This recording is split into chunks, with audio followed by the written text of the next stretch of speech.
Los periodistas de Troya Noticias preguntan.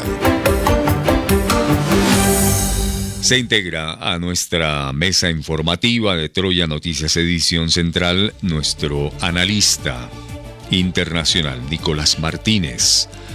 Sigue subiendo la tensión en el mundo frente a lo que pueda ocurrir con una, para Estados Unidos, inminente invasión de Rusia a Ucrania.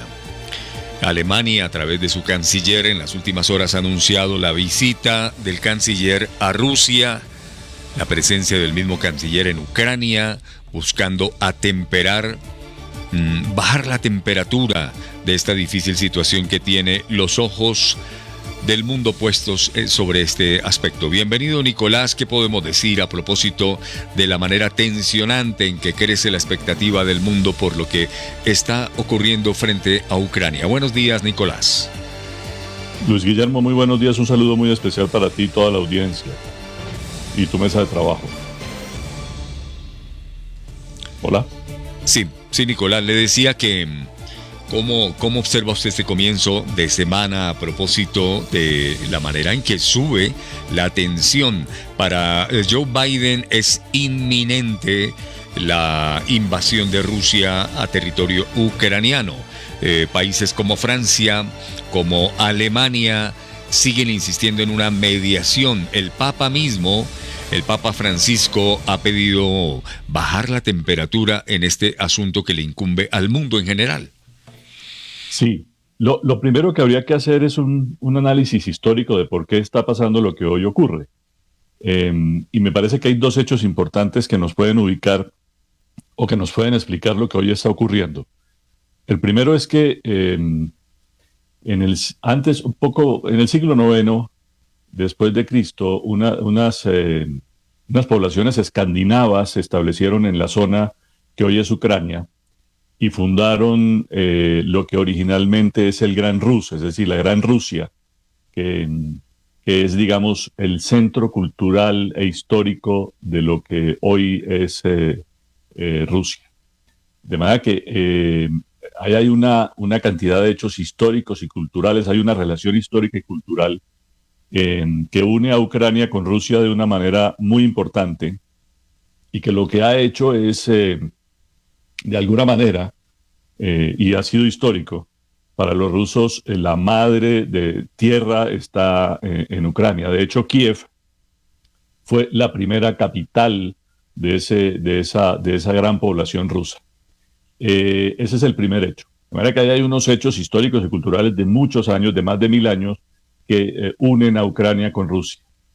Y en segundo lugar, hay que analizar lo que ocurrió con la caída de la Unión Soviética.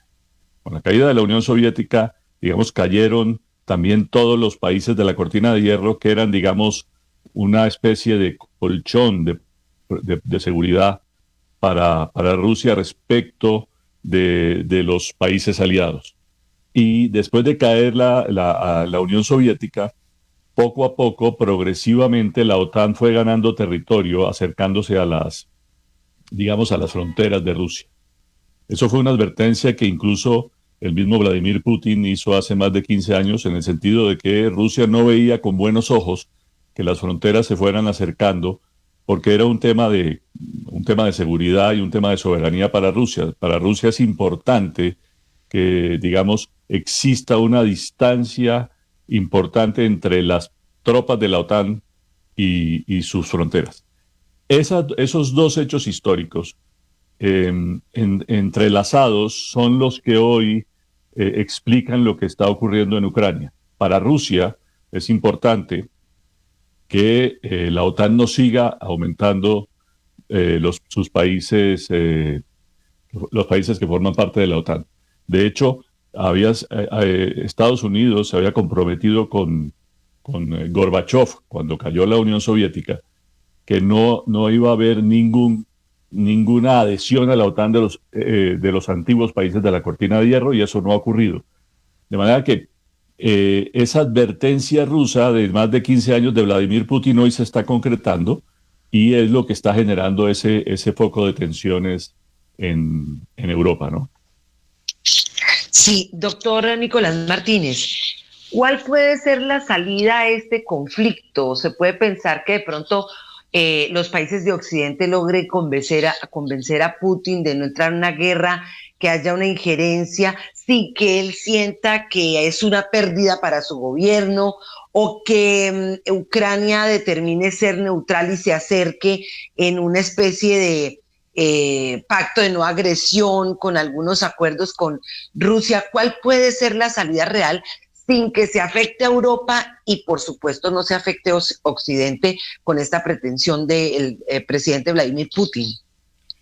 Lo importante ahora es darle las garantías, porque incluso ya Putin y el gobierno ruso solicitó no solamente el tema de Ucrania, que no se adhiera a la OTAN, sino que se revise la participación en la OTAN de algunos antiguos países de la cortina de hierro, como los países, los países, digamos, de los Letonia, Estonia, Lituania, incluso la misma Polonia.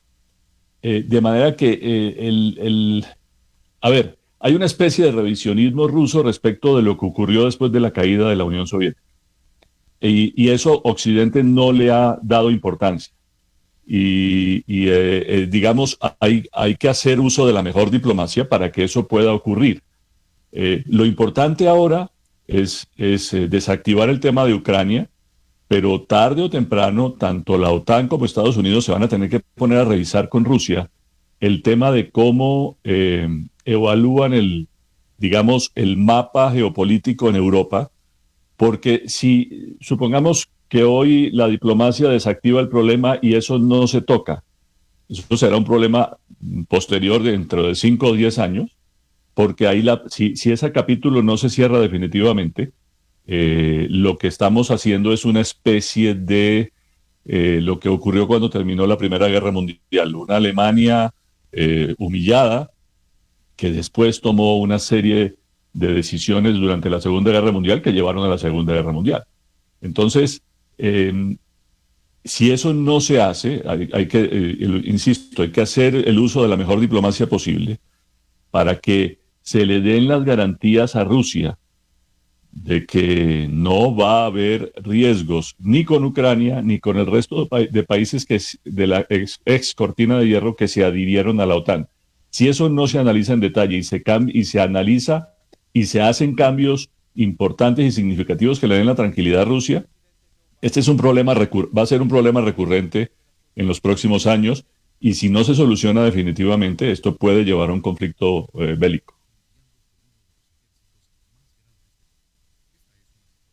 Hola.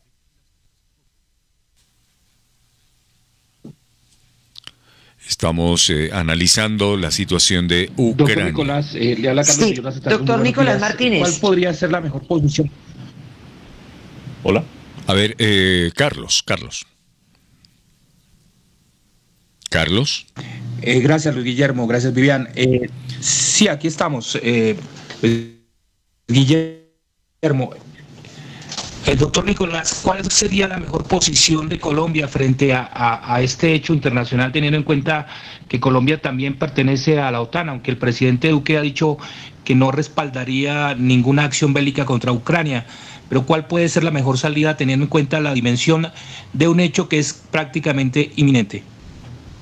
Pues, a ver, Carlos, es que el tema con Colombia es que nosotros tenemos una situación con Rusia a pocos kilómetros de Bogotá, de manera que no es un tema de solamente que está allá lejos en Europa, sino que tenemos un tema nosotros formamos parte, y creo que muchos no se han dado cuenta en Colombia, que nosotros pasamos a formar parte de un problema geopolítico a nivel de escala mundial. Hoy Rusia está manejando sus intereses en Venezuela, y está de alguna u otra manera, y eso es un tema que tendrá que ser analizado e investigado, teniendo injerencia en las próximas elecciones presidenciales. De manera que el tema con Rusia, Colombia lo tienen que manejar con guantes de seda, en el sentido de que nosotros tenemos que garantizarnos que lo que está a pocos kilómetros de nuestra frontera, estamos a 200, 300 kilómetros de la frontera con Venezuela, no nos va a afectar a través de Rusia. En el caso del conflicto con Ucrania, pues como país observador, pues Colombia tiene que, digamos, ya lo dijo el presidente, pues, apoyar a Ucrania en sus anhelos de formar parte de la OTAN. Pero, insisto, no va más, eso será una retórica. El presidente se va a reunir hoy con el secretario general de la OTAN y van a hablar del apoyo, en fin, todo ese tema. Pero claro, los rusos deben estar viendo digamos, algún tipo de recelo toda la actividad diplomática que el presidente Duque está realizando en Europa, cuando se acaba de reunir con ellos la semana pasada a pedirles explicaciones de cuáles eran las actividades que estaban desarrollando las tropas rusas en Venezuela. De manera que, pues, en mi opinión, es parte de lo que ha hecho Estados Unidos. La diplomacia Duque es tan similar a lo que ha hecho Estados Unidos en los últimos, no sé, 30, 40 años con Europa. Es una visión torpe, es una visión que da bandazos, es una visión ambivalente. Y bueno, ya veremos las consecuencias de lo que está haciendo el presidente Duque en Europa, ¿no? ¿Y qué se puede decir Nicolás Martínez, nuestro analista de Troya Noticias Edición Central, sobre el efecto que pueda tener una intermediación que busca Alemania, que busca Francia en un momento tan difícil como este sobre Ucrania? Mire, yo diría que hay muchos países europeos hoy mirando para otro lado en el tema de Ucrania como parte de la OTAN. Yo creo que a Europa no le conviene, por lo menos en el mediano plazo, que esa decisión de la adhesión de la OTAN por parte de Ucrania se dé. Porque es que Europa tiene dos problemas existenciales hoy. Tienen una dependencia militar de los Estados Unidos, porque Europa no tiene un ejército propio o todavía no lo ha terminado de consolidar. Y por el otro lado, energéticamente depende de Rusia. O sea, un invierno sin el gas ruso sería fatal para Europa. Y hay países que son gasodependientes como Alemania, que si mañana les cerraran Europa, entrara en guerra y Rusia les cerrara el gasoducto, pues tendrían un dolor de cabeza tremendo para pasar el invierno. De manera que esos dos problemas son fundamentales y esenciales para Europa. Por eso, tanto Macron como el canciller alemán están, digamos, tratando de bajarle la temperatura a la cuestión para llevar esto a una solución diplomática y que se sienten a conversar al respecto. Pero, insisto, el tema es que le tienen que dar a Putin. Esto es una cuestión existencial para Rusia. Lo de Ucrania no es menor, insisto, por las relaciones históricas y culturales que tiene, y no es menor porque para Rusia no es viable una OTAN al lado de sus fronteras. Y si eso no se le da solución definitiva, pues esto será un problema que volverá en los próximos años. Y adicionalmente con una cuestión, y es que militarmente la Unión Europea, o la OTAN en este caso, si bien tiene un equilibrio, digamos, en aviación y en hombres y en artillería, para mí la diferencia con Rusia la hacen los tanques. La proporción es casi 2-1 en tanques, unos tanques muy buenos, entre otras cosas, porque históricamente los tanques rusos han tenido un buen desarrollo tecnológico y tienen alrededor de 14.000 tanques más 15.000 vehículos blindados tanto de transporte como de ataque. De manera que eso para mí hace la diferencia y ese es el principal punto de disuasión desde el punto de vista de guerras convencionales, ¿no? Porque obviamente está el otro problema que nunca quisiéramos que llegara, que es el de un conflicto nuclear, ¿no? Pues Nicolás, muchas gracias por estar con nosotros como siempre, integrado al equipo periodístico de La Verdad de Troya Noticias Edición Central y este tema sobre el cual le seguiremos consultando en el análisis, la situación de Ucrania, las pretensiones de Rusia frente a ese territorio y la reacción de la comunidad internacional, entre estas Estados Unidos. Muchas gracias, una buena mañana. Un saludo muy especial para todos, Luis Guillermo, un feliz día.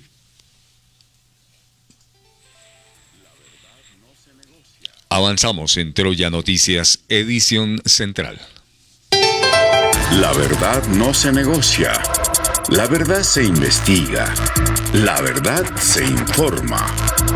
Troya Noticias, el poder de la credibilidad.